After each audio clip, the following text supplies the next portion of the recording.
సెప్టెంబర్‌లో జరగనున్న ఒక సీరీస్‌కు టీమిండియా వెళ్తుంది.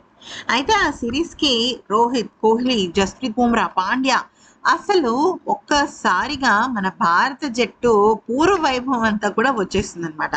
అయితే నిజానికి కోహ్లీ కానీ, రోహిత్ కానీ టెస్టుల నుంచి, టీ20 నుంచి రిటైర్ అయిన తర్వాత ఇక కేవలం బుమ్రా నిజం చెప్పాలంటే బుమ్రా ఒక్కడే సీనియర్స్‌లో కంటిన్యూ అవుతున్నాడు. ఇక జడేజా కూడా ఆల్మోస్ట్ తను కూడా టీ20 నుంచి రిటైర్ అయ్యాడు కాబట్టి ఎక్కువగా మనకి కనిపించడం లేదు. కానీ ఇటు విరాట్ కోహ్లీ, రోహిత్ శర్మతో పాటుగా బుమ్రా, పాండ్యా కూడా ఒక సిరీస్‌తో రీ ఎంట్రీ ఇవ్వబోతున్నారు. అయితే నిజానికి హార్దిక్ పాండ్యా చిన్నవాడే అయినప్పటికీ 3 ఫార్మాట్స్‌లో తనకు ఆడే అవకాశం ఉన్నప్పటికీ ఇక్కడ జస్ప్రీత్ బుమ్రాతో పాటుగా హార్దిక్ పాండ్యాకి కూడా గాయాల బెడద చాలా ఎక్కువగా ఉంటుంది. అయితే సెప్టెంబర్‌లో జరగనున్న బంగ్లాదేశ్ పర్యటనకు టీమిండియాను పంపించేందుకు బీసీసీఐ సన్నాహాలు చేస్తుంది.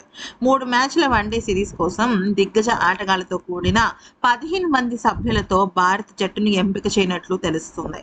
దీనిలో వీళ్ళ ముగ్గురితో పాటుగా హార్దిక్ పాండ్యా కూడా ఉండబోతున్నాడు. అయితే సెప్టెంబర్ 1 నుంచి 6 వరకు జరగాల్సిన 3 వన్డేల సిరీస్ కోసం టీమిండియాను పంపించేందుకు బీసీసీఐ కేంద్ర ప్రభుత్వ అనుమతి కోసం ఆలోచిస్తుంది. కేంద్ర సర్కార్ ఒక్కసారి పచ్చ జెండా ఊపింది అంటే మాత్రం 15 మంది సభ్యులతో కూడిన స్క్వాడ్ అయితే సిద్ధమే. అయితే ముఖ్యంగా లార్డ్స్లో సెంచరీతో పాత ఫామ్ను రీక్రియేట్ చేసిన రోహిత్ శర్మకు మంచి అవకాశం ఇదని చెప్పుకోవాలి.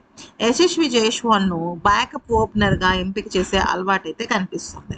అయితే భవిష్యత్ అవసరాలను దృష్టిలో ఉంచుకుని ఈ వన్డే సిరీస్కు శుభ్మన్ గిల్ కెప్టెన్సీ బాధ్యతలు అప్పగించే యోచనలో మేనేజ్మెంట్ ఉందన్నమాట.